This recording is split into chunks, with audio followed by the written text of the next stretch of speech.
ਸਿੱਖ ਧਰਮ ਦੀਆਂ ਹਰ ਤਰ੍ਹਾਂ ਦੀਆਂ ਗਤੀਵਿਧੀਆਂ ਲਈ ਅਤੇ ਦੇਸ਼ ਵਿਦੇਸ਼ ਦੀਆਂ ਖਬਰਾਂ ਜਾਣਨ ਲਈ ਹੁਣੀ ਸਬਸਕ੍ਰਾਈਬ ਕਰੋ ਇੰਡੀਆ ਸਿੱਖ ਚੈਨਲ ਅਤੇ ਨੋਟੀਫਿਕੇਸ਼ਨ ਲਈ ਬੈਲ ਆਈਕਨ ਪ੍ਰੈਸ ਕਰਨਾ ਨਾ ਭੁੱਲਣਾ ਜੀ। मैं अज गल कर रहा जी दलजीत दोसांझ जी की पिक्चर आई है जोगी। जोगी पिक्चर देख के बिल्कुल वो 1984 के वो दिन याद आ गए जिस तरीके दे नाल सिखां नूं लभ लभ के उन्होंने घरां चों कढ़ के मारिया गया, जिवें कतलेआम किया गया। ये मूवी दे विच त्रिलोकपुरी का इलाका दिखाया। एक्चुअल दे विच ये त्रिलोकपुरी के इलाके दे विच इस इलाके विच तकरीबन 400 सिखां का कतल किया गया सी। ये मूवी चाहे उन्होंने उहदे विच लिखिया कि it is loosely based upon the true events, but जेकर मैं देखा तो ये बड़ा क्लोजली ट्रू इवेंट्स से नेड़े है। बहुत जो जिस तरीके दे नाल इत्थे त्रिलोकपुरी दे विच होया वो इस मूवी दे विच डिपिक्ट किया गया। तो मूवी दे कई जिहड़े कैरेक्टर ने वो जिहड़े उत्थे दे रियल कैरेक्टर ने, एक्चुअल जिहड़े उत्थे जिस तरह होया उन्हां दे भी काफ़ी नेड़े ने, काफ़ी ने। मैं हुणे इत्थे पढ़ रहा सी नैट उत्ते, किसी ने लिखिया कि जी इन्हां ने दिखाता कि पुलिस मदद कर रही सी, बिल्कुल गलत दिखाया। देखो ये गल बिल्कुल सही आ कि सारी दिल्ली विच पुलिस दंगईआं दे नाल लगी सी। पुलिस दंगईआं दे नाल लग के सिखां नूं मारन विच लगी सी। ये मूवी विच भी उही पार्ट दिखाया, पर मूवी च जिहड़ा पुलिस वाला दिखाया कि पुलिस वाला सिखां दी मदद कर रहा सी, त्रिलोकपुरी च भी ऐसा पुलिस वाला सीगा, जुगती Ram, head constable जुगती Ram.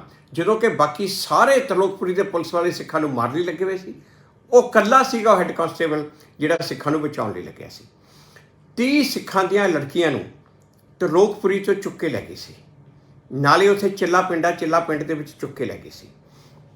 जुगती Ram DCP कोले गया कि मैनू जीप दिओ, मैं उह लड़कियां नूं उत्थों बचा के लैके आउणा।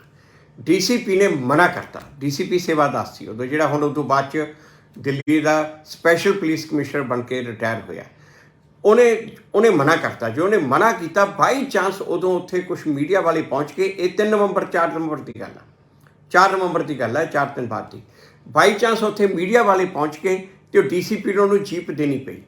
वो जुगती राम जाके उन्हां पिंड दे विच कर दी तलाशी लैके सब ने उन्होंने कहा तैनू मार देणगे, तैनू करनगे, उन्हें परवाह नहीं की।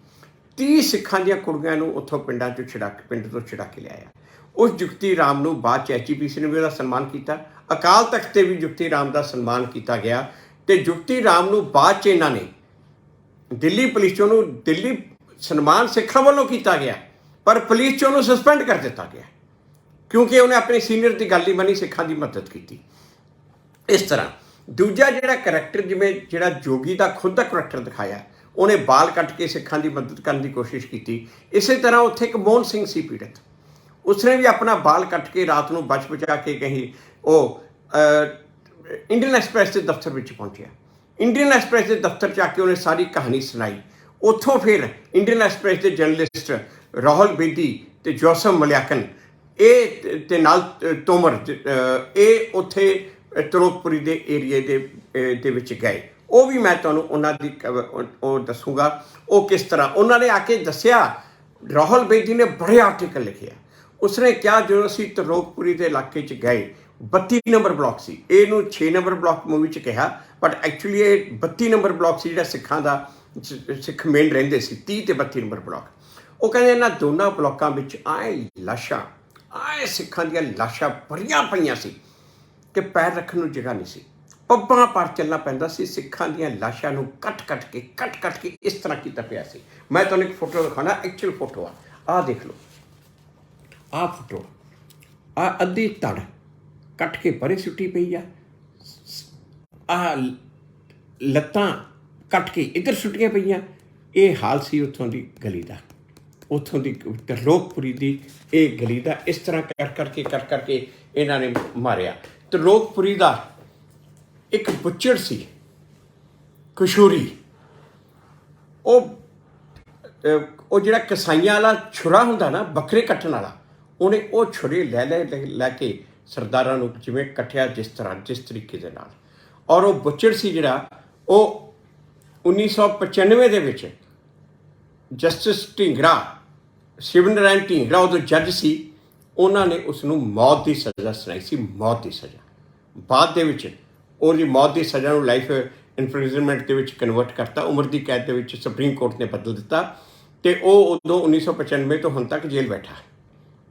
ਸਿਰਫ ਉਹ ਜੱਜ ਜਸਟਿਸ ਢੀਂਗਰਾ ਦੀ ਬਦੌਲਤ, ਉਹਦੇ ਕਰਕੇ, ਕਿਉਂਕਿ ਬਾਕੀ ਸਾਰੇ ਜੱਜ ਇਹਨਾਂ ਨੂੰ ਛੱਡ ਰਹੇ ਸੀ। ਜੱਜਿਸ ਦਾ ਵੀ ਇੰਨਾ ਮਤਲਬ ਕਿ ਕਿਹੋ ਜਿਹਾ ਹਾਲ ਤੁਹਾਨੂੰ ਦੱਸਾਂ, ਇਹ ਮੈਂ ਪਹਿਲੀ ਵੀਡੀਓ 'ਚ ਵੀ ਦੱਸਿਆ ਸੀ, ਬਹੁਤ ਥੋੜ੍ਹੇ ਜਿਹੇ ਜੱਜ ਸੀ ਜਿਹੜੇ ਕਿ ਇਨਸਾਫ ਦੇਣ ਵਿੱਚ ਇੰਟਰਸਟਡ ਸੀ। ਉਹਨਾਂ 'ਚੋਂ ਸੀਗਾ ਢੀਂਗਰਾ, ਉਸਨੇ ਉਹੋ ਜਿਹੇ ਬੰਦੇ ਵੀ ਸੀਗੇ। ਫਿਰ ਆ ਜਿਹੜਾ ਇਹਨਾਂ ਨੇ ਕੌਂਸਲਰ ਦਾ ਕਰੈਕਟਰ ਦਿਖਾਇਆ, ਤਿਲਕ ਰਾਜ, ਜਿਹੜਾ ਉਹ ਤਿਲਕ ਰਾਜ ਕੌਂਸਲਰ ਸੀ, ਉਹਦਾ ਕਰੈਕਟਰ ਬੜਾ ਨੇੜੇ ਆ ਉੱਥੋਂ ਦਾ ਜਿਹੜਾ ਕੌਂਸਲਰ ਸੀਗਾ ਤਰਲੋਕਪੁਰੀ ਦਾ, ਉਸ ਵੇਲੇ ਕਲਿਆਣਪੁਰੀ ਸੀਗੀ ਜਿਹੜੀ ਕੌਂਸਟੀਟੂਐਂਸੀ ਸੀ। ਤਰਲੋਕਪੁਰੀ ਕਲਿਆਣਪੁਰੀ ਦਾ ਪਾਰਟ ਸੀ। ਕਲਿਆਣਪੁਰੀ ਦਾ ਕੌਂਸਲ ਸੀਗਾ ਡਾਕਟਰ ਅਸ਼ੋਕ। ਡਾਕਟਰ ਅਸ਼ੋਕ ਆ ਕੇ ਖੁਦ ਉਹ ਖੜ ਕੇ ਉਹਨੇ ਕੋਲੇ ਸਿੱਖਾਂ ਨੂੰ ਮਰਵਾਇਆ। ਕਲਿਆਣਪੁਰੀ ਦੇ ਇਲਾਕੇ ਵਿੱਚ ਸਿੱਕਲੀ ਘਰ ਸਿੱਖ ਰਹਿੰਦੇ ਆ, ਤਰਲੋਕਪੁਰ ਦੇ ਬਿਲਕੁਲ ਨਾਲ ਲੱਗਦਾ। ਥਾਣਾ ਵੀ ਉਸ ਟਾਈਮ ਕਲਿਆਣਪੁਰੀ ਸੀ, ਤਰਲੋਕਪੁਰੀ ਸਿਰਫ ਚੌਕੀ ਸੀ। ਅਤੇ ਉਹ ਕਲਿਆਣਪੁਰੀ ਦੇ ਵਿੱਚ ਸਿੱਕਲੀ ਘਰ ਸਿੱਖ ਰਹਿੰਦੇ ਸੀ। ਸਿੱਕਲੀ ਘਰ ਸਿੱਖ ਗੁਰੂ ਸਾਹਿਬ ਦੇ ਵੇਲੇ ਤੋਂ ਸਿੱਖ ਫੌਜਾਂ ਲਈ ਹਥਿਆਰ ਬਣਾਉਂਦੇ ਸੀ, ਅਤੇ ਉਹਨਾਂ ਦੇ ਟ੍ਰੈਡੀਸ਼ਨ ਪਿਛਲੇ ਪੁਸ਼ਤਾਂ ਤੋਂ ਚੱਲਦਾ ਆ ਰਿਹਾ, ਅਤੇ ਉਹਨਾਂ ਨੇ ਘਰਾਂ ਵਿੱਚ ਹਥਿਆਰ ਰੱਖਣੇ ਹੁੰਦੇ ਆ। ਉਹਨਾਂ ਦੇ ਕੋਲੇ ਬੰਦੂਕਾਂ ਸੀਗੀਆਂ, ਉਹ ਵੀ ਲਾਇਸੈਂਸਡ ਬੰਦੂਕਾਂ। ਜਦੋਂ ਇਹ ਡਾਕਟਰ ਅਸ਼ੋਕ ਨੇ ਆ ਕੇ ਉੱਥੇ ਅਟੈਕ ਕੀਤਾ, 1 ਨਵੰਬਰ ਦੀ ਦੁਪਹਿਰ ਦੀ ਗੱਲ ਆ, ਜਦੋਂ ਉੱਥੇ ਆ ਕੇ ਅਟੈਕ ਕੀਤਾ ਅਤੇ ਉਹਨਾਂ ਨੇ ਆਪਣੀਆਂ ਬੰਦੂਕਾਂ ਕੱਢ ਲਈਆਂ। ਸਿੱਖਾਂ ਨੇ ਆਪਣੇ ਘਰਾਂ 'ਚੋਂ ਬੈਠਿਆਂ ਨੇ ਮੁਕਾਬਲਾ ਕਰਕੇ ਮੌਬ 'ਚੋਂ ਇੱਕ ਬੰਦਾ ਮਾਰਿਆ ਗਿਆ। ਸਾਰਾ ਮੌਬ ਭੱਜ ਗਿਆ, ਕੋਈ ਨੇੜੇ ਨਹੀਂ ਲੱਗਿਆ। ਡਾਕਟਰ ਅਸ਼ੋਕ ਥਾਣੇ ਜਾ ਕੇ ਬੈਠ ਗਿਆ।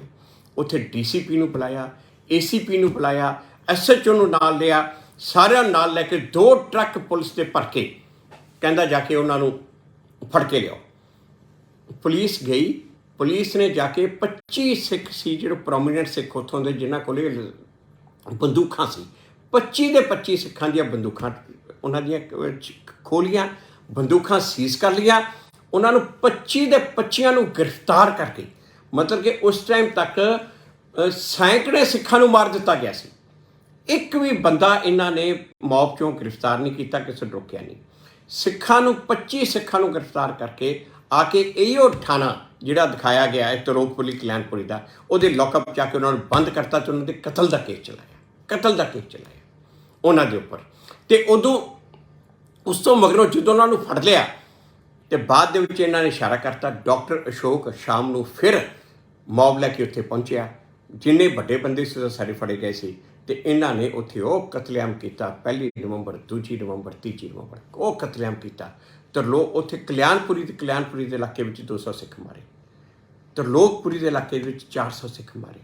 ਅਤੇ ਉੱਥੇ ਕੀਤਾ ਕਿ ਰਾਤ ਨੂੰ ਕਲਿਆਣਪੁਰੀ ਦੇ ਪਾਰਕ ਵਿੱਚ ਸਿੱਖਾਂ ਦੀਆਂ ਕੁੜੀਆਂ ਨੂੰ ਇਕੱਠੇ ਕਰਕੇ ਬਿਠਾ ਲਿਆ। ਇਹ ਗੁੰਡੇ ਰਾਤ ਨੂੰ ਟਾਰਚਾਂ ਲੈ ਕੇ ਆਉਂਦੇ ਸੀ, ਲਾਲਟਨ ਲੈ ਕੇ ਆਉਂਦੇ ਸੀ, ਜਿਹੜੀ ਕੁੜੀ ਚੰਗੀ ਲੱਗਦੀ ਸੀ ਉਹਨੂੰ ਚੁੱਕ ਕੇ ਲੈ ਜਾਂਦੇ ਸੀ। ਇਹੋ ਜਿਹਾ ਹਾਲ ਇਹਨਾਂ ਨੇ ਕੀਤਾ। ਅਤੇ ਇਹ ਜਿਹੜਾ ਪੂਰਬੀ ਦਿੱਲੀ ਇਲਾਕਾ, ਈਸਟ ਦਿੱਲੀ ਡਿਸਟ੍ਰਿਕਟ ਆ, ਈਸਟ ਦਿੱਲੀ ਡਿਸਟ੍ਰਿਕਟ ਦੇ ਵਿੱਚ ਸਰਕਾਰੀ ਅੰਕੜਿਆਂ ਦੇ ਮੁਤਾਬਕ 1 ਅਤੇ 2 ਨਵੰਬਰ ਨੂੰ 1200 ਸਿੱਖਾਂ ਨੂੰ ਮਾਰਿਆ। 1200 ਸਿੱਖਾਂ ਨੂੰ ਸਰਕਾਰੀ ਅੰਕੜੇ ਕਹਿੰਦੇ ਆ, ਦਰਅਸਲ ਤਾਂ 2000 ਤੋਂ ਉੱਪਰ ਆ ਜੋ ਗਿਣਤੀ ਆ ਜਿਨ੍ਹਾਂ ਨੂੰ ਮਾਰਿਆ। ਅਤੇ ਸਿੱਖਾਂ ਨੂੰ 1200 ਨੂੰ ਸਰਕਾਰੀ ਅੰਕੜਿਆਂ ਮੁਤਾਬਕ ਮਾਰਤਾ, ਅਤੇ ਟੋਟਲ ਇਹਨਾਂ ਨੇ 26 ਬੰਦੇ ਗ੍ਰਿਫਤਾਰ ਕੀਤੇ ਆ 1 ਅਤੇ 2 ਨਵੰਬਰ ਨੂੰ। ਉਹ 26 ਦੇ 26 ਸਿੱਖ ਗ੍ਰਿਫਤਾਰ ਕੀਤੇ। 25 ਇਹ ਸੀਗੇ ਜਿਹੜੇ ਕਲਿਆਣਪੁਰੀ ਵਾਲੇ, ਅਤੇ ਇੱਕ ਰਾਮ ਸਿੰਘ ਉਹ ਉੱਥੇ ਹੋਰ ਏਰੀਏ 'ਚ, ਉਹਦੇ ਵੀ ਜੋ ਘਰ ਦੇ ਉੱਤੇ ਅਟੈਕ ਹੋਇਆ ਆਪਣੇ ਘਰੋਂ, ਉਹਨੇ ਗਨ ਚੁੱਕ ਕੇ ਮੌਬ ਨੂੰ ਦੇ ਉੱਤੇ ਫਾਇਰ ਕਰਨ ਲੱਗ ਗਿਆ। ਮੌਬ ਨੇੜੇ ਨਹੀਂ ਆਇਆ, ਪੁਲਿਸ ਜਾ ਕੇ ਉਹਨੂੰ ਗ੍ਰਿਫਤਾਰ ਕਰਕੇ ਲਿਆਈ। ਮਤਲਬ ਕਿ ਰਾਈਟ ਟੂ ਡਿਫੈਂਸ, ਆਪਣੇ ਪਰਿਵਾਰ ਨੂੰ ਖੁਦ ਬਚਾਉਣਾ ਵੀ ਸਿੱਖਾਂ ਤੋਂ ਖੋਲ੍ਹਿਆ ਸੀ। ਰਾਈਟ ਟੂ ਡਿਫੈਂਸ ਵੀ ਸਿੱਖਾਂ ਤੋਂ ਖੋਲ੍ਹਿਆ ਸੀ ਕਿ ਤੁਹਾਡੀ ਜੁਰਤ ਕਿਵੇਂ ਹੋਈ ਕਿ ਤੁਸੀਂ ਆਪਣੇ ਪਰਿਵਾਰ ਨੂੰ ਬਚਾਉਣ ਦੇ ਵਾਸਤੇ ਤੁਸੀਂ ਮੁਕਾਬਲਾ ਕਰਨ ਲੱਗੇ। ਇਹੀ ਜਿਹੀ ਹਾਲਤ ਉਸ ਟਾਈਮ ਦਿੱਲੀ ਸੀ। ਇਹ ਇਕੱਲੇ ਇੱਥੇ ਕਲਿਆਣਪੁਰੀ ਦੇ ਇਲਾਕੇ 'ਚ ਨਹੀਂ, ਸਾਰੀ ਦਿੱਲੀ 'ਚ ਇਹ ਕੁਛ ਹੋਇਆ। ਸਾਰੀ ਦਿੱਲੀ 'ਚ ਜਿੱਥੇ ਸਿੱਖਾਂ ਨੇ ਮੁਕਾਬਲਾ ਕਰਨ ਦੀ ਕੋਸ਼ਿਸ਼ ਕੀਤੀ, ਉੱਥੇ ਹੀ ਪੁਲਿਸ ਵੱਡੀ ਗਿਣਤੀ 'ਚ ਪਹੁੰਚ ਕੇ ਜਾ ਕੇ ਉਹ ਸਿੱਖ ਨੂੰ ਗ੍ਰਿਫਤਾਰ ਕਰਕੇ ਉਹਨੂੰ ਲੈ ਆਏ। ਔਰ ਉਸ ਤੋਂ ਬਾਅਦ ਉਹ ਉਹਦੇ ਘਰ ਵਾਲਿਆਂ ਨੂੰ ਮੌਤ ਦੇ ਹਵਾਲੇ ਕਰਤਾ ਔਰ ਉਹਨਾਂ ਨੇ ਬੁਰਾ ਹਾਲ ਕੀਤਾ, ਘਰ ਚਲਾਏ, ਬੁਰਾ ਹਾਲ ਕੀਤਾ। ਉਸ ਤੋਂ ਮਗਰੋਂ ਸਾਰੀ ਦਿੱਲੀ 'ਚ ਹੋਇਆ। ਦੇਖੋ ਸਾਰੀ ਦਿੱਲੀ ਵਿੱਚ ਇੱਕ ਵੀ ਐਸੀ ਜਗ੍ਹਾ ਨਹੀਂ ਹੈ ਜਿੱਥੇ ਕਿ ਕਿਸੇ ਨੌਨ ਸਿੱਖ ਦੇ ਘਰ ਨੂੰ ਅਟੈਕ ਕੀਤਾ ਹੋਵੇ, ਕਿਸੇ ਮੁਸਲਮਾਨ ਦੇ ਘਰ ਨੂੰ, ਕਿਸੇ ਹਿੰਦੂ ਦੇ ਘਰ ਨੂੰ, ਕਿਸੇ ਕ੍ਰਿਸਚਨ ਦੇ ਘਰ ਨੂੰ ਅਟੈਕ ਹੋਇਆ ਹੋਵੇ। ਕਿਤੇ ਨਹੀਂ ਹੋਇਆ। ਸਿਰਫ ਤੇ ਸਿਰਫ ਇਹ ਸਿੱਖਾਂ ਦੇ ਘਰਾਂ 'ਤੇ ਅਟੈਕ ਹੋਇਆ। ਇੱਕ ਵੀ ਹਿੰਦੂ ਦੇ ਘਰੇ ਅਟੈਕ ਨਹੀਂ ਹੋਇਆ, ਸਿਰਫ ਇੱਕ ਸਿੱਖਾਂ ਦੇ ਘਰੇ। ਤਾਂ ਇਹ ਨਰਸੰਹਾਰ, ਪੂਰਾ ਨਰਸੰਹਾਰ ਸੀ, ਜੀਨੋਸਾਈਡ ਸੀ ਸਿੱਖਾਂ ਦਾ। ਤੇ ਹੁਣ ਤਾਂ ਦਿੱਲੀ ਹਾਈ ਕੋਰਟ ਨੇ ਵੀ ਕਹਿਤਾ ਕਿ ਜੀਨੋਸਾਈਡ ਸੀ। ਹਾਈ ਕੋਰਟ ਨੇ ਵੀ ਕਹਿ ਦਿੱਤਾ ਹੈ। ਰਾਹੁਲ ਬੇਦੀ ਜਿਹੜੇ ਉੱਥੇ ਪਹੁੰਚੇ ਸੀ ਉਸ ਟਾਈਮ, ਰਾਹੁਲ ਬੇਦੀ ਨੇ ਸਾਰੀ ਕਹਾਣੀ ਆਪਣੇ ਆਰਟੀਕਲਸ ਅਖਬਾਰਾਂ 'ਚ ਕਈ ਆਰਟੀਕਲ ਲਿਖਿਆ, ਉਹਦੇ ਵਿੱਚ ਸਾਰਾ ਐਕਸਪਲੇਨ ਕੀਤਾ। ਇਹ ਜਿਹੜੇ 25 ਸਿੱਖਾਂ ਨੂੰ ਗ੍ਰਿਫਤਾਰ ਕੀਤਾ, ਉੱਥੇ ਉਦੋਂ ਸੀਗਾ SHO ਸੂਰਬੀਰ ਸਿੰਘ ਤਿਆਗੀ। ਸੂਰਬੀਰ ਸਿੰਘ ਤਿਆਗੀ ਨੇ ਉਹ ਕਤਲੇਆਮ ਕੀਤਾ ਉੱਥੇ ਪੁਲਿਸ ਮੌਬ ਦੇ ਨਾਲ ਲੱਗ ਕੇ, ਬਹੁਤ ਵੱਡਾ ਕਤਲੇਆਮ ਕੀਤਾ। ਇਹ ਜਦੋਂ ਉਸ ਤੋਂ ਬਾਅਦ ਮਿਸ਼ਰਾ ਕਮਿਸ਼ਨ ਬਣਿਆ, ਇਹ ਮਈ ਜੂਨ 1985 ਦੀ ਗੱਲ ਆ। ਜਦੋਂ ਮਿਸ਼ਰਾ ਕਮਿਸ਼ਨ ਬਣਿਆ ਉਸ ਟਾਈਮ ਦੇ ਉੱਤੇ ਉਹ ਜਿਹੜੇ 25 ਸਿੱਖ ਜਿਨ੍ਹਾਂ ਨੂੰ ਗ੍ਰਿਫਤਾਰ ਕੀਤਾ ਸੀ, ਉਦੋਂ ਹੀ ਉਹ ਜ਼ਮਾਨਤ, ਕਈ ਮਹੀਨੇ ਉਹ ਜੇਲ੍ਹ 'ਚ ਰਹੇ, ਉਦੋਂ ਫਿਰ ਜ਼ਮਾਨਤ 'ਤੇ ਆਏ। ਜ਼ਮਾਨਤ 'ਤੇ ਆ ਕੇ ਇਹ ਸੂਰਬੀਰ ਤਿਆਗੀ ਨੇ ਉਹਨਾਂ ਨੂੰ ਬੁਲਾ ਕੇ ਕਿਹਾ ਕਿ ਤੁਸੀਂ ਮੇਰੇ ਹੱਕ ਦੇ ਵਿੱਚ ਐਫੀਡੇਵਿਟ ਦਿਓ ਤੇ ਇਹ ਨਾ ਕਹੋ ਕਿ ਮੈਂ ਤੁਹਾਨੂੰ ਗ੍ਰਿਫਤਾਰ ਕਰਕੇ ਲੈ ਕੇ ਆਇਆ ਸੀ। ਉਹਨੇ ਉਹਨਾਂ ਨੂੰ ਬੁਲਾ ਕੇ ਕਿਹਾ, ਉਹ ਮੇਰੇ ਕੋਲੇ ਆ ਗਏ।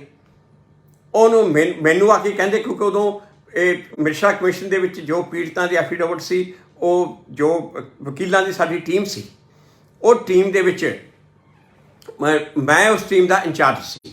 ਹੁਣ ਇਹ ਜਸਟਿਸ ਰਵਿੰਦਰ ਭੱਟ ਜੋ ਸੁਪਰੀਮ ਕੋਰਟ ਦੇ ਇਸ ਟਾਈਮ ਜੱਜ ਨੇ, ਸੁਪਰੀਮ ਕੋਰਟ 'ਚ ਇਸ ਟਾਈਮ ਜੱਜ ਹੈ ਜਸਟਿਸ ਰਵਿੰਦਰ ਭੱਟ, ਉਹ ਵੀ ਸਾਡੀ ਟੀਮ ਦੇ ਮੈਂਬਰ ਸੀ। ਉਹ ਵੀ ਬੈਠ ਕੇ ਪੀੜਤਾਂ ਦੀ ਐਫੀਡੇਵਿਟ ਬਣਾਉਂਦੇ ਹੁੰਦੇ ਸੀ ਤੇ ਮੈਂ ਉਸ ਟੀਮ ਦਾ ਇੰਚਾਰਜ ਸੀ। ਤੇ ਉਹ ਮੇਰੇ ਕੋਲੇ ਆ ਗਏ। 1985 ਹੈ, ਜੂਨ ਜੁਲਾਈ ਦੀ ਗੱਲ ਹੈ। ਉਹ ਮੇਰੇ ਕੋਲੇ ਆਏ ਤੇ ਆ ਕੇ ਉਹਨਾਂ ਨੇ ਕਿਹਾ ਕਿ ਜੋ ਸਾਨੂੰ ਕਹਿ ਰਿਹਾ ਮੇਰੇ ਹੱਕ ਵਿੱਚ ਐਫੀਡੇਵਿਟ ਦਿਓ। ਮੈਂ ਕਿਹਾ ਵੀ ਇਸ ਤਰ੍ਹਾਂ ਕਰੋ, ਆਪਾਂ ਕੋਸ਼ਿਸ਼ ਕਰੋ ਕਿ ਉਹਦੇ ਕੋਲ ਸਾਨੂੰ ਕੋਈ ਇਨਫੋਰਮੇਸ਼ਨ ਮਿਲ ਸਕੇ ਕਿ ਇਹ ਜਿਹੜੀਆਂ ਡਾਇਰੈਕਸ਼ਨ ਉੱਪਰੋਂ ਆਈਆਂ, ਕਿਵੇਂ ਆਈਆਂ, ਕਿਹਨੇ ਆਈਆਂ, ਆਪਾਂ ਇਹ ਕੋਸ਼ਿਸ਼ ਕਰੋ। ਤੇ ਮੈਂ ਕਿਹਾ ਤੁਸੀਂ ਜਾ ਕੇ ਉਹਨੂੰ ਇਹ ਕਹਿ ਦਿਓ ਕਿ ਜੀ ਸਾਡਾ ਵਕੀਲ ਨੂੰ ਤੁਸੀਂ ਕਨਵਿੰਸ ਕਰਾ ਲਓ, ਉਹਨੂੰ ਮੇਰਾ ਨਾਮ ਪੂਰਾ ਨਾ ਦੱਸਣਾ, ਹਰਵਿੰਦਰ ਸਿੰਘ ਦੱਸਣਾ, ਫੂਲਕਾ ਨਾ ਦੱਸਣਾ। ਉਹਨਾਂ ਨੇ ਕਿਹਾ ਕਿ ਜੀ ਉਹਨੂੰ ਕਹੇ ਜੀ ਸਾਡੇ ਵਕੀਲ ਨੂੰ ਤੁਸੀਂ ਸਮਝਾ ਦਿਓ, ਕਹੇ ਜੀ ਤੁਹਾਨੂੰ ਐਫੀਡੇਵਿਟ ਚਾਹੀਦਾ ਤੁਹਾਡੇ ਹੱਕ 'ਚ ਤੇ ਅਸੀਂ ਦੇਣ ਨੂੰ ਤਿਆਰ ਹਾਂ। ਤਰਲੋਕਪੁਰੀ ਜਿਹੜਾ ਥਾਣਾ ਸੀ ਕਲਿਆਣਪੁਰੀ ਥਾਣੇ ਦੇ ਵਿੱਚ ਉਹਨੇ ਕਿਹਾ ਕਿ ਆਪਣੇ ਵਕੀਲ ਨੂੰ ਮੇਰੇ ਕੋਲ ਲੈ ਆਓ। ਕਲਿਆਣਪੁਰੀ ਥਾਣੇ ਦੇ ਵਿੱਚ ਮੀਟਿੰਗ ਫਿਕਸ ਹੋਈ। ਮੈਂ ਉਹਨਾਂ ਦੇ ਨਾਲ ਗਿਆ। ਮੇਰੇ ਨਾਲ ਦੇ 2 ਵਕੀਲ ਬਾਹਰ ਗੱਡੀ 'ਚ ਬੈਠੇ ਸੀ। 1 ਘੰਟੇ ਦਾ ਟਾਈਮ ਫਿਕਸ ਹੋਇਆ ਸੀ ਕਿ ਜੇ ਮੈਂ 1 ਘੰਟੇ ਦੇ ਵਿੱਚ ਬਾਹਰ ਨਾ ਆਇਆ, ਸਮਝੋ ਕਿ ਉਹਨਾਂ ਨੇ ਮੈਨੂੰ ਚੁੱਕ ਲਿਆ, ਮੈਨੂੰ ਪਛਾਣ ਲਿਆ ਤੇ ਮੈਨੂੰ ਗਾਇਬ ਕਰਤਾ। ਤੇ ਤੁਸੀਂ ਫਟਾਫਟ ਜਿਹੜੇ ਸਾਡੇ ਸੀਨੀਅਰਸ ਨੇ ਉਹਨਾਂ ਨੂੰ ਦੱਸ ਦੇਣਾ, ਕੋਈ ਰੈਮਡੀ ਇਲੈਕਸ਼ਨ ਲੈਣਾ ਹੋਇਆ ਤਾਂ ਲੈ ਲੈਣਾ, ਨਹੀਂ ਤਾਂ ਪਤਾ ਨਹੀਂ ਉੱਥੇ ਕੀ ਹੋਊਗਾ। ਇਹੀ ਜੀ ਉਦੋਂ ਹਾਲਤ ਸੀ। ਮੈਂ ਜਦੋਂ ਕਲਿਆਣਪੁਰੀ ਥਾਣੇ ਵਿੱਚ ਗਿਆ ਤੇ ਮੇਰੇ ਕੋਲੇ ਪੈਨ ਸੀ ਇੱਥੇ ਲੱਗਿਆ ਵਾ, ਉਹ ਪੈਨ ਦੇ ਵਿੱਚ ਰਿਕਾਰਡਰ ਸੀ। ਉਹਦੀ ਗੱਲਾਂ ਮੈਂ ਉਹਦੇ ਨਾਲ ਜਦੋਂ ਪਹਿਲਾਂ ਉਹ ਸਾਰਿਆਂ ਨਾਲ ਵਿੱਚ ਬੈਠ ਕੇ ਗੱਲਾਂ ਹੋਈਆਂ, ਉਸ ਤੋਂ ਬਾਅਦ ਉਸ ਨੂੰ ਮੈਂ ਪੁੱਛਦਾ ਰਿਹਾ ਕਿ ਦੱਸ ਤੈਨੂੰ ਕਿਹਨੇ ਕਿਹਾ ਤੁਸੀਂ ਇਹਨੂੰ ਮਾਰੋ, ਇਹਨਾਂ ਨੂੰ ਗ੍ਰਿਫਤਾਰ ਕਰੋ, ਕਿਹਨੇ ਕਿਹਾ, ਕੀ ਕਿਹਾ, ਇਹ ਸਾਰਾ ਮੈਂ ਕੋਸ਼ਿਸ਼ ਉਹਨੂੰ ਪੁੱਛਣ ਦੀ ਕਰ ਰਿਹਾ ਸੀ, ਇਹ ਵਾਲੀ ਗੱਲ। ਪਰ ਉਹਦੇ ਕੋਲੋਂ ਖਬਰ ਤਾਂ ਸਾਨੂੰ ਕਾਫੀ ਮਿਲ ਗਈ ਜੋ ਅਸੀਂ ਬਾਅਦ ਦੇ ਵਿੱਚ ਵਰਤੀ, ਕਾਫੀ ਇਨਫੋਰਮੇਸ਼ਨ ਮਿਲ ਗਈ। ਮੈਂ ਉਹਨੂੰ ਇਹ ਕਹਿ ਰਿਹਾ ਸੀ ਕਿ ਤੂੰ ਸਾਨੂੰ ਹੋਰ ਇਨਫੋਰਮੇਸ਼ਨ ਦੇ। ਉਹਨੇ ਜ਼ਿਆਦਾ ਪੂਰੀ ਕੰਪਲੀਟ ਇਨਫੋਰਮੇਸ਼ਨ ਦਿੱਤੀ, ਪਰ ਕਾਫੀ ਮਟੀਰੀਅਲ ਸਾਨੂੰ ਮਿਲ ਗਿਆ ਤੇ ਉਸ ਤੋਂ ਬਾਅਦ ਮੈਂ ਉੱਥੋਂ ਬਚ ਕੇ ਨਿਕਲਿਆ ਆ ਕਿਵੇਂ ਨਾ ਕਿਵੇਂ। ਮਗਰੋਂ ਇਹਨਾਂ ਨੇ ਕੋਸ਼ਿਸ਼ ਕੀ ਕੀਤੀ। ਅੱਛਾ, ਬਾਅਦ 'ਚ ਜਦੋਂ ਇਹ ਸਾਡੇ ਟੀਮ ਨੂੰ ਉਦੋਂ ਸੋਲੀ ਸਰਾਬ ਜੀ ਇਹ ਮੇਨਲੀ ਹੈਡ ਕਰ ਰਹੇ ਸੀ, ਸਿਟੀਜ਼ਨ ਜਸਟਿਸ ਕਮੇਟੀ, ਸੋਲੀ ਸਰਾਬ ਜੀ, ਜਸਟਿਸ ਤਾਰਕੁੰਡੇ। ਸੋਲੀ ਸਰਾਬ ਜੀ ਬਾਅਦ ਦੇ ਵਿੱਚ ਅਟਾਰਨੀ ਜਨਰਲ ਆਫ ਇੰਡੀਆ ਬਣਿਆ 2 ਵਾਰੀ। ਜਦੋਂ ਸੋਲੀ ਸਰਾਬ ਜੀ ਨੂੰ ਇਹ ਦੱਸਿਆ ਕਿ ਮੈਂ ਇਸ ਤਰ੍ਹਾਂ ਰਿਕਾਰਡ ਕਰਕੇ ਆਇਆ, ਉਹਨਾਂ ਨੇ ਮੈਨੂੰ ਬੜੇ ਡਾਂਟਿਆ ਤੇ ਕਿਹਾ ਤੂੰ ਆਪਣੀ ਜਾਨ ਨੂੰ ਜੋਖਮ 'ਚ ਨਹੀਂ ਪਾਏਗਾ, ਤੂੰ ਬਿਲਕੁਲ ਇਹੋ ਜਿਹਾ ਕੰਮ ਇੱਥੋਂ ਬਿਨਾਂ ਪੁੱਛੇ ਨਹੀਂ ਕਰੇਗਾ। ਉਸ ਤੋਂ ਬਾਅਦ ਇਹ ਸਾਡੇ ਰਿਕਾਰਡਿੰਗ ਬੜੀ ਕੰਮ ਆਈ, ਕਿਉਂਕਿ ਉਸ ਤੋਂ ਮਗਰੋਂ ਇਹਨਾਂ ਨੇ, ਪੁਲਿਸ ਨੇ ਕੀ ਕੀਤਾ, ਇਹ ਕੋਸ਼ਿਸ਼ ਕੀਤੀ ਕਿ ਮੈਂ ਜਾ ਕੇ ਲੋਕਾਂ ਨੂੰ ਲਾਲਚ ਦੇ ਕੇ ਝੂਠੀਆਂ ਗਵਾਹੀਆਂ ਲੋਕਾਂ ਨੂੰ ਕਹਿ ਰਿਹਾ ਕਿ ਦਿਓ, ਕਿ ਮੈਂ ਸੂਰਬੀਰ ਤਿਆਗੀ ਨੂੰ ਜਾ ਕੇ ਮਿਲਿਆ। ਉਹ ਇੰਸਪੈਕਟਰ ਸੂਰਬੀਰ ਤਿਆਗੀ ਨੂੰ ਮੈਂ ਕਹਿ ਰਿਹਾ ਕਿ ਉਹ ਇਹਨਾਂ ਦੇ ਜਿਹੜੇ HKL ਭਗਤ ਤੇ ਜਿਹੜੇ ਦੂਸਰੇ ਲੀਡਰ ਨੇ ਉਹਨਾਂ ਦੇ ਖਿਲਾਫ ਉਹ ਝੂਠੇ ਬਿਆਨ ਦੇਵੇ तो मतलब कि इन्हों की प्लान ये सी 1985 में, जिमें हम तीसरा सीटलवर्ड को फड़ के ना अंदर किया कि इन्हें झूठियां गवाहियां कराइया, ये किया वो किया, उस तरह ये मैनू कर लगे सी। तो जो वो रिकॉर्डिंग मैं सारी दिखाई, मैं कहा देख लो रिकॉर्डिंग ये है, उस रिकॉर्डिंग के करके उदों मैं बचिया। पर उस तो मगरों एक होर भी गल, ये त्रिलोकपुर, ये सारा जो ईस्ट दिल्ली का इलाका, ये HKL भगत सारे जो जिम्मेवार सी, असली जो ऑर्गेनाइज किया HKL भगत ने किया, जो उदों मंत्री सीगा उस टाइम, वो मिनिस्टर सी, HKL भगत ने सारा ऑर्गेनाइज किया। सज्जन कुमार ट्रैक्टर तो वो चेले सी उदों उस टाइम के उत्ते। तो HKL भगत नूं 1995 के यो जस्टिस ढींगरा ने ਉਹਦੇ ਵਾਰੰਟ ਕੱਢ ਕੇ ਉਹਨੂੰ ਜੇਲ੍ਹ ਭੇਜਿਆ। ਜਿਸ ਦਿਨ ਉਹਦੇ ਵਾਰੰਟ ਕੱਢੇ ਨਾ, ਜਿਸ ਦਿਨ ਉਹਨੂੰ ਕੋਰਟ ਵਿੱਚ ਪੇਸ਼ ਕੀਤਾ ਵਾਰੰਟ ਕੱਢਣ ਤੋਂ ਬਾਅਦ, ਉਸ ਦਿਨ ਭਗਤ ਦੇ ਨਾਲ 10,000 ਬੰਦਾ ਆਇਆ ਤੇ ਨਾਲ 100 ਵਕੀਲ ਸੀ ਭਗਤ ਦੇ ਨਾਲ। ਇੱਧਰੋਂ ਮੇਰੇ ਨਾਲ ਮੇਰੇ 2 ਜੂਨੀਅਰ ਪੀੜਤਾਂ ਵੱਲੋਂ ਉੱਥੇ ਕੋਰਟ 'ਚ ਬੜੀ ਗਰਮੋ ਗਰਮ ਬਹਿਸ ਹੋਈ। ਗਰਮੋ ਗਰਮ ਬਹਿਸ ਤੋਂ ਬਾਅਦ ਜਦੋਂ ਜੱਜ ਉੱਠ ਕੇ ਚਲਾ ਗਿਆ ਆਪਣੇ ਚੈਂਬਰ ਦੇ ਵਿੱਚ ਆਰਡਰ ਪਾਸ ਕਰ, ਭਗਤ ਦੇ ਟੋਲੇ 'ਚੋਂ ਮੈਨੂੰ 1-2 ਵਕੀਲਾਂ ਨੇ ਆ ਕੇ ਕਿਹਾ, ਕਿਉਂਕਿ ਉੱਥੇ ਕੋਰਟ ਵਿੱਚ ਜਾਣਦੇ ਸੀ, ਉਹਨਾਂ ਨੇ ਕਿਹਾ ਕਿ ਤੁਸੀਂ ਹੁਣ ਇੱਥੋਂ ਨਿਕਲ ਜਾਓ, ਇਸ ਜੱਜ ਨੇ ਹੁਣ ਇਹਨੂੰ ਜੇਲ੍ਹ ਭੇਜਣਾ, ਇਹਦੀ ਜ਼ਮਾਨਤ ਕੈਂਸਲ ਕਰਨੀ ਆ ਅਤੇ ਲੋਕਾਂ ਨੇ ਤੁਹਾਨੂੰ ਜਾਣ ਨਹੀਂ ਦੇਣਾ। ਅਤੇ ਉਹਦਾ ਜਿਹੜਾ ਰੀਡਰ ਸੀਗਾ, ਉਹ ਰੀਡਰ ਨੇ ਇਹ ਗੱਲ ਸੁਣ ਕੇ ਜੱਜ ਦੇ ਕਮਰੇ 'ਚੋਂ ਪਿਛਲੇ ਪਾਸੇ ਦੀ ਸਾਨੂੰ ਉੱਥੋਂ ਬਾਹਰ ਕੱਢਿਆ। ਉਹ ਜਸਟਿਸ ਢੀਂਗਰਾ ਨੇ ਉਹਨੂੰ ਉਸੇ ਟਾਈਮ ਭਗਤ ਨੂੰ ਜੇਲ੍ਹ ਭੇਜਿਆ 1995 ਵਿੱਚ। ਅਤੇ ਜੇਕਰ ਇਹ ਕੇਸ ਠੀਕ ਚੱਲਦਾ तो जस्टिस ढींगरा ने 1995 में ही भगत नूं जां मौत दी ना उम्र कैद की सज़ा सुनाउणी सी।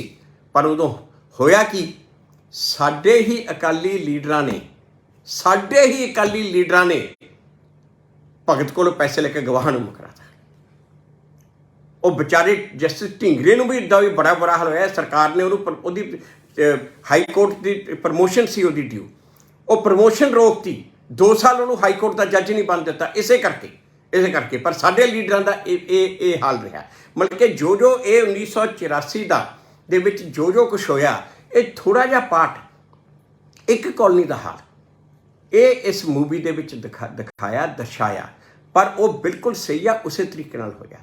ये एक तरह की मैमोरी रिफ्रैश करने वास्ते कि ये कुछ आ, ये भुल ना जाओ।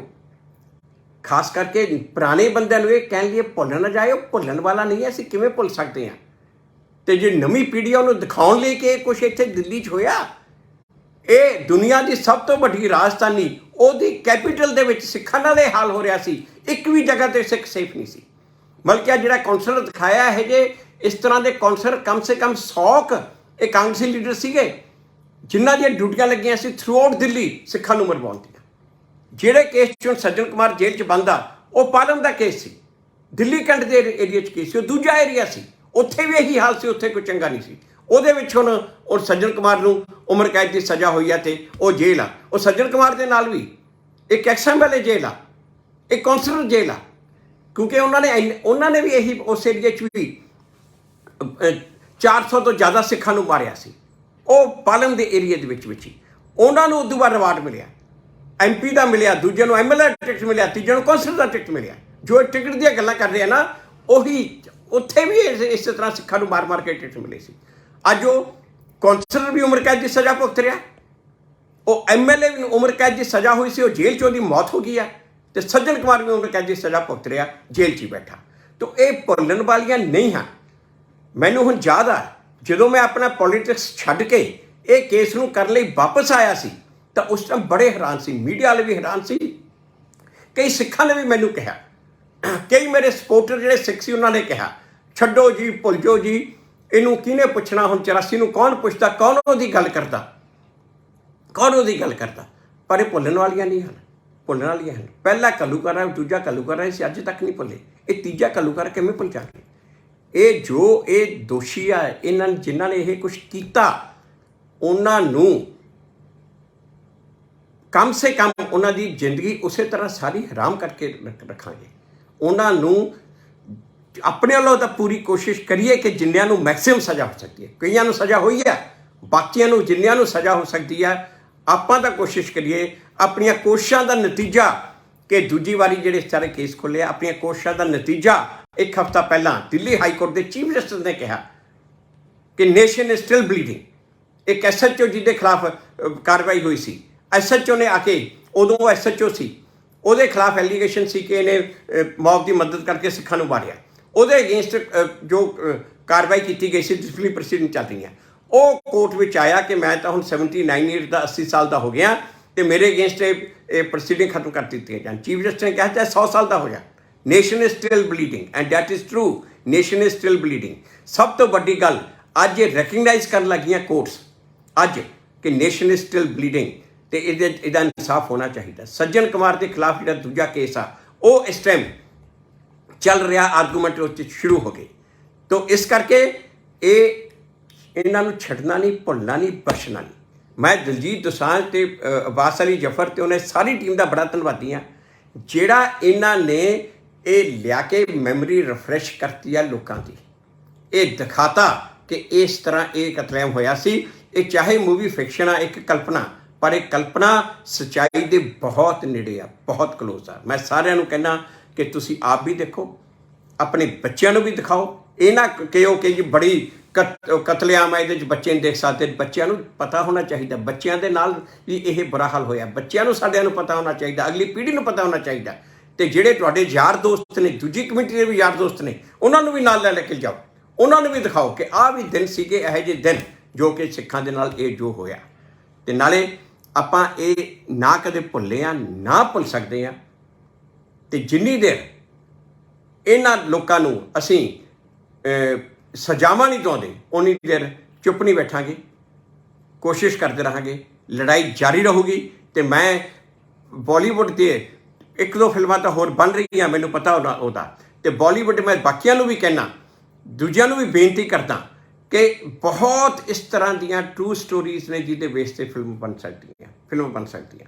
ਇਹ ਫਿਲਮ ਇੱਕ ਬਹੁਤ ਵਧੀਆ ਮੀਡੀਆ ਹੁੰਦਾ ਇਹ ਦਰਸਾਉਣ ਦਾ। ਮੈਂ ਦੂਜੇ ਵੀ ਬਾਲੀਵੁੱਡ ਦੇ ਡਾਇਰੈਕਟਰ, ਪ੍ਰੋਡਿਊਸਰਸ ਨੂੰ ਬੇਨਤੀ ਕਰਦਾ ਕਿ ਇਸ ਤਰ੍ਹਾਂ ਦੀਆਂ ਫਿਲਮਾਂ ਬਣਾਓ ਤੇ ਇਹ ਦਿਖਾਓ ਕਿ ਇੱਥੇ ਇਸ ਕੀ ਹੋ ਰਿਹਾ ਸੀ, ਦਿੱਲੀ ਵਿੱਚ ਕੀ ਹੋ ਰਿਹਾ ਸੀ। ਸਾਰਿਆਂ ਦਾ ਬਹੁਤ ਸ਼ੁਕਰੀਆ, ਬਹੁਤ ਮਿਹਰਬਾਨੀ। ਫਿਰ ਮੇਰਾ ਇਹ ਜੋਗੀ ਫਿਲਮ ਦੀ ਟੀਮ ਦਾ ਸਾਰਿਆਂ ਦਾ ਬਹੁਤ ਬਹੁਤ ਧੰਨਵਾਦ ਤੇ ਸਾਰਿਆਂ ਨੂੰ ਬੇਨਤੀ ਕਿ ਇਹ ਪਿਕਚਰ ਨੂੰ ਜ਼ਰੂਰ ਦੇਖੋ। ਬਹੁਤ ਵਾਹਿਗੁਰੂ ਜੀ ਕਾ ਖਾਲਸਾ, ਵਾਹਿਗੁਰੂ ਜੀ ਕੀ ਫਤਿਹ।